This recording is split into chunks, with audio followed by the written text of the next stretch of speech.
The ballroom shimmered with golden light as chandeliers sparkled overhead, and guests in elegant gowns and suits swirled across the polished floor. Laughter rose with the music, champagne glasses clinked, and conversations flowed easily between the powerful and wealthy. It was a celebration worthy of New York's elite, hosted by William Turner, a man whose name carried weight in every boardroom in the city. Yet amid the grandeur, one figure remained quietly in the background, watching but never joining, her presence both visible and invisible at the same time. That figure was his daughter, Emily. Emily Turner, only 12 years old, sat silently in her wheelchair at a table near the wall. The sequins on her dress caught the light occasionally, but her gaze remained lowered, fixed on the dance floor she could not touch. Months had passed since the accident that left her paralyzed from the waist down, and though her body was bound, it was her spirit that seemed most caged. She watched people move, gracefully, their laughter bubbling, while whispers floated past her like unwelcome ghosts. No one wanted to face her reality. Guests walked by her table, some offering half smiles of pity before quickly turning away, others pretending not to notice her at all. The conversations around her carried on with talk of business deals, new homes in the Hamptons, or the latest charity gala. Emily sat quietly, her small hands folded neatly in her lap. And though she had grown accustomed to being overlooked, the sting of loneliness never dulled. In a room full of life and color, she felt like a shadow no one dared approach. At a corner table away from the glittering crowd, Daniel Brooks sat with his 9-year-old son Noah. Unlike most of the guests, Daniel wasn't part of the wealthy circle. He had been invited through a work connection, a favor extended more out of courtesy than true belonging. His suit was simple, his tie slightly crooked, but his presence was steady and kind. As he looked around, he felt the familiar twinge of being out of place among people who valued status more than sincerity. Yet tonight wasn't about him. Noah's eyes, bright and curious, wandered across the ballroom. He had always been more observant than most children his age, and tonight was no different. As his father talked politely with another guest, Noah's gaze landed on Emily, sitting alone, her eyes fixed on the dancers. Something about her stillness struck him deeply. He tugged at his father's sleeve, his small voice breaking through the noise. "Dad," he whispered, "why isn't anyone talking to her?" His innocence revealed a truth the adults in the room had chosen to ignore. Daniel turned to where his son pointed and saw Emily for the first time that night. His chest tightened at the sight of her. Isolation, the way her delicate shoulders curved inward as if she were trying to make herself invisible. It wasn't just that she was in a wheelchair. It was the way the room seemed to conspire in pretending she wasn't even there. Daniel recognized the feeling instantly. He had felt invisible too after his wife's death, when people avoided his grief because they didn't know how to face it. Loneliness was a language he understood. For a moment, Daniel hesitated. This wasn't his world. These weren't his people. He was just a single father from Queens who fixed heating systems for a living. What place did he have in the middle of this glittering ballroom, walking up to the daughter of a billionaire? He could almost hear the judgment of the guests. Their raised eyebrows if he dared to cross that invisible line. But then he looked at Noah, whose eyes pleaded with a kind of unspoken courage. Sometimes, Daniel realized, children saw the things adults were too blind to notice. Taking a slow breath, Daniel pushed back his chair and stood. Noah watched him intently, hope glimmering in his young face. Every step Daniel took across the polished floor felt heavy, the weight of unspoken. Stares already pressing down on him. He could feel the music vibrate through the ground, the laughter echoing in his ears. But his focus was only on Emily. She didn't notice him at first, lost in her own world of longing and resignation. But when his shadow fell across her table, she looked up with startled, wide eyes. Daniel lowered himself to one knee beside her wheelchair, leveling his gaze with hers. He didn't want to tower over her, didn't want to make her feel smaller than she already felt. He offered her a gentle smile, one that came not from pity, but from recognition of her humanity. "Hi," he said softly, his voice steady despite the silence that seemed to ripple around them. Emily blinked, unsure how to respond, because no one outside her family had approached her like this in a long time. For a moment the world seemed to pause. "My name's Daniel," he continued, nodding toward the boy standing a few steps behind him. "And that's my son, Noah. We were wondering something." Emily tilted her head, curiosity battling with hesitation. Her voice was small, uncertain. "Wondering what?" Daniel glanced at Noah, who gave a little encouraging wave before Daniel turned back to her. "Would you like to dance? Not the way everyone else is dancing," he added quickly, "but the way my son and I do at home. Just moving together, feeling the music, no steps required, just joy." The question hung in the air like fragile glass. Emily's lips parted, but no words came out immediately. Her mind raced. No one had asked her to dance since the accident. Everyone assumed she couldn't, and perhaps she had started believing it herself. She glanced toward the dance floor, then back at Daniel and Noah, who waited patiently without judgment, without rushing her. In their eyes she didn't see pity. She saw an invitation. Her heart fluttered with something she hadn't felt in a long time, possibility. Her hands trembled slightly as she placed them in Daniel's. They were warm and steady, a contrast to the coldness of the stares she often felt. Daniel smiled again, reassuring and kind. Noah clapped softly, unable to contain his excitement. For the first time that night, Emily's lips curved upward, just barely, into a shy smile. She whispered, almost too softly to hear, "I'd like that."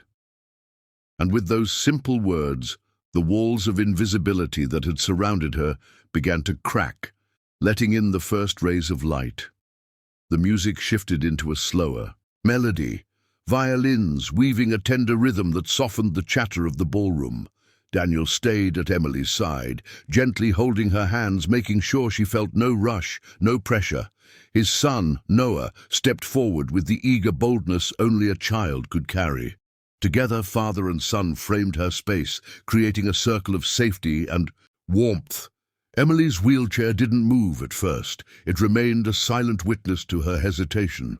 But Daniel's calm smile and Noah's excited grin told her she was not alone in this moment. Daniel leaned closer, whispering as though they were sharing a secret no one else could hear. "We don't need steps, Emily. We just need music and each other." Slowly, he guided her arms into motion, swaying gently to the rhythm. Noah clapped along, his laughter infectious. Emily's body was still stiff with self-consciousness, but the sincerity radiating from them chipped away at her fear. Her lips twitched with the beginnings of a smile she hadn't felt in months, maybe longer. A sound caught in her throat, the hint of laughter. The ballroom began to quiet. Though no announcement had been made, conversations stalled mid-sentence as guests turned their heads toward the unusual sight at the edge of the dance floor. Whispers died down. Champagne glasses were left half-raised in mid-air. The little girl everyone had overlooked all night was suddenly in motion, not because her chair moved, but because her spirit did. Emily's laughter finally broke free, delicate and beautiful, carrying across the room like a bell that silenced everything else. Every ear strained toward it. Noah twirled once beside her, pretending to spin her wheelchair, though Daniel only swayed it gently in rhythm. Emily's head tilted back as joy escaped her in uncontrollable giggles, her cheeks glowing pink under the chandelier's golden lights. She wasn't invisible anymore. She wasn't a burden or a shadow.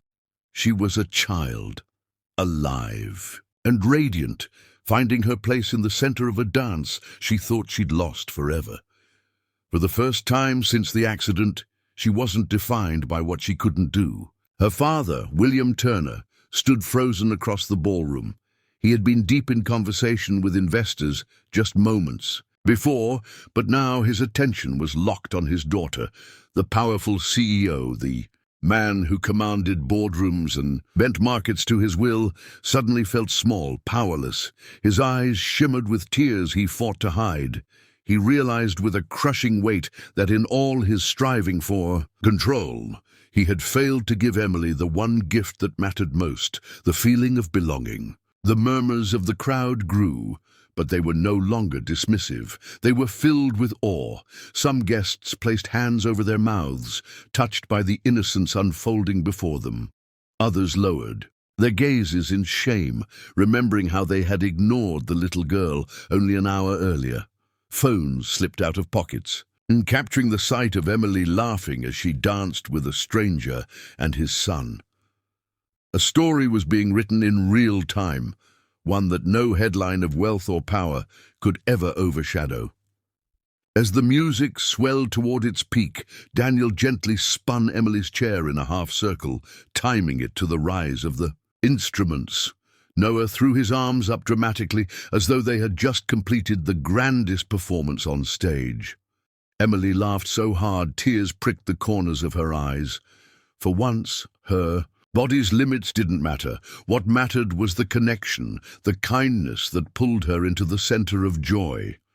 Around them, applause began softly, one pair of hands clapping, then another, until it roared like thunder through the hall.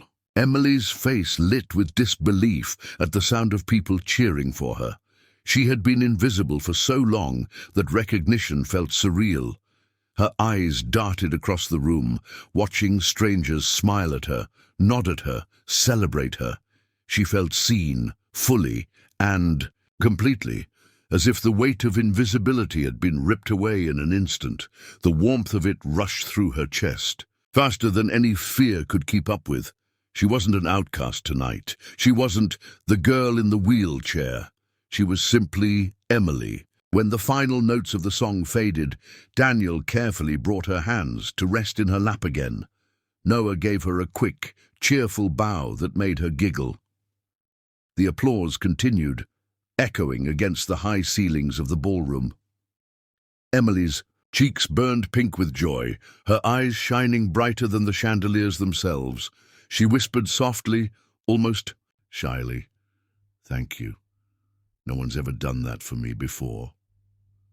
The words carried a tremor of disbelief, as though she couldn't imagine why someone would choose her to share in happiness.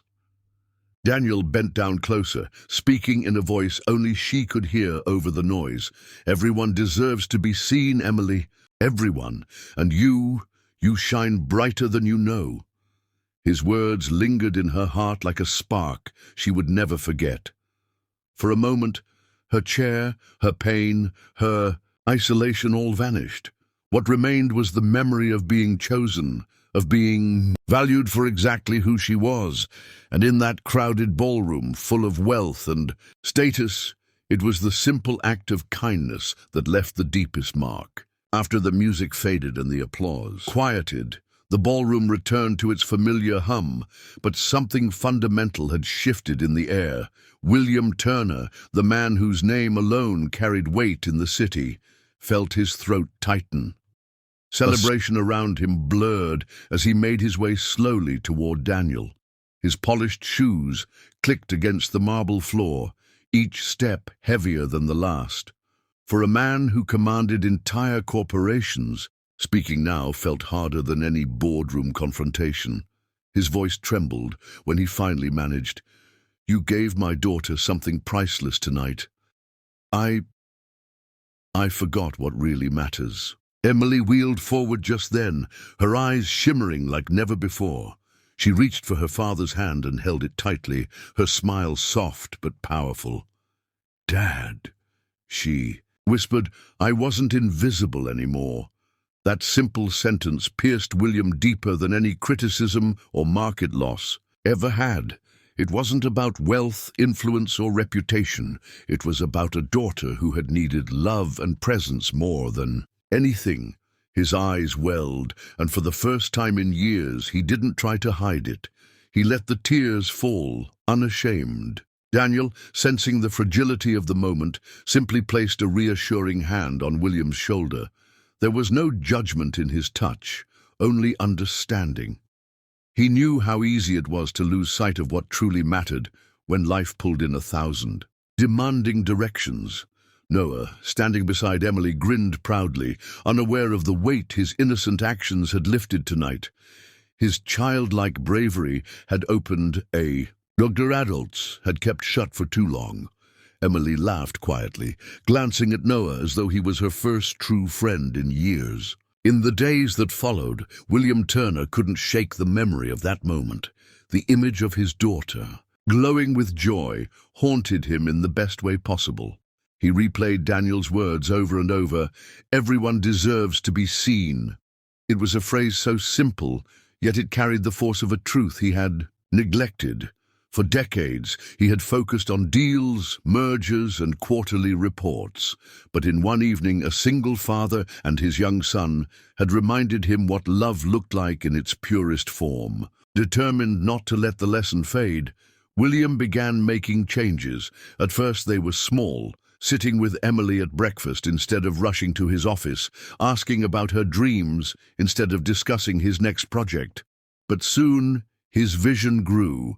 He realized his influence, the very power he had once used only for business, could now be redirected toward something more meaningful. He began creating programs for children with disabilities, ensuring that no child would feel as unseen as Emily had that night. News outlets eventually picked up the story. At first, they framed it as another headline about William Turner's philanthropic efforts. But for Emily, it was never about publicity.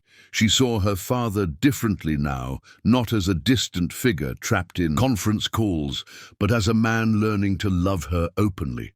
The programs he launched weren't about saving face. They were born from the raw truth she had voiced that evening. I wasn't invisible anymore. For the first time, she believed he truly saw her. Daniel and Noah became part of their lives in ways no one had expected. Invitations to dinner turned into regular visits, and soon the quiet connection between Emily and Noah grew into a steady friendship. They played board games together, watched movies, and shared secrets the way only children could. Daniel, too, found himself welcomed not just as a guest, but as family. William often marveled at how fate had brought them together, how one man's simple act of kindness had repaired something money could never touch. For Emily, that wedding became a turning point she would never forget. When she thought back on it, it wasn't the flowers or music or glittering gowns that stood out in her memory. It was the moment someone chose to see her when others had turned away. It was the sound of laughter breaking through years of silence. It was Noah's innocent courage and Daniel's quiet compassion. It was proof that hope could return in the most unexpected ways, carried by the simplest of gestures. That night lived in her heart as the day her life turned back toward light. The message of that evening rippled outward, far beyond the walls of the ballroom. Guests who had once avoided Emily carried the memory home, whispering to themselves about how blind they had been. Parents looked differently at their own children, realizing the importance of presence. Even strangers who saw the story in the news found themselves reflecting on the quiet ways people are overlooked in everyday life. The wedding became more than a family celebration. It became a lesson, one that reminded people that dignity and inclusion cost nothing, yet mean everything. And so, the narrative shifted. William Turner was no longer spoken of only as a titan of business.